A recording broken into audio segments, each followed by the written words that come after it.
চমৎকার। আপনি? তোমার কারখানা দেখতে এসেছিলাম দুর্গা দাস। দেখলাম যে ওসব কথা থাক, আপনি এই শরীর নিয়ে দাঁড়ান দাঁড়ান, এইভাবে বেরানোটা আপনার উচিত হয়নি কি? বসুন বসুন বসুন বসুন।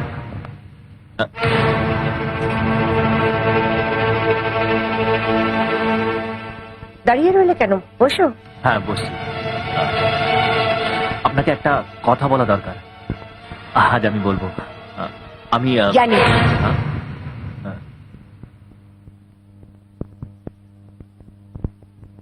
তুমি দুর্গা দাস নও।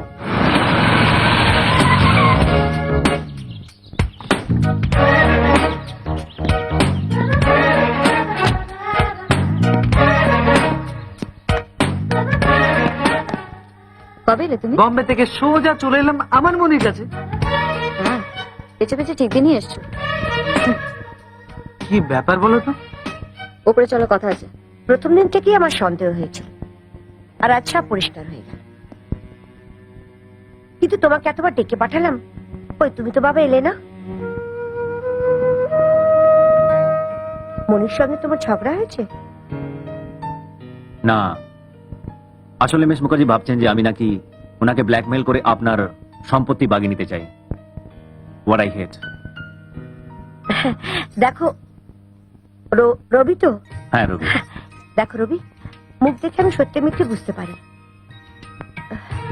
সেদিন তুমি বলেছিলে তুমি আমার টাকা পয়সা ধার ধারো না।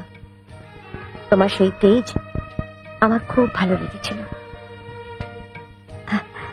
আর তার উপর যে এমন গাইতে পারে সে মানুষ কি কখনো খারাপ হয়? কিন্তু দেখো রবি, তুমিও তো মিথ্যে দুর্গাদাস সেজে আমার কাছে এসেছিলে। এটা তো বাবা তুমি ঠিক করনি।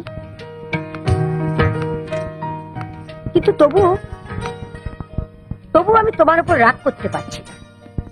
কিন্তু আপনার রাগ করাই তো উচিত। উচিত তো, কিন্তু রাখবো কি করে? তোমার এমন গানের গলা, আরে বয়স থাকলে আমি হয়তো তোমার প্রেমে পড়ে যেতাম।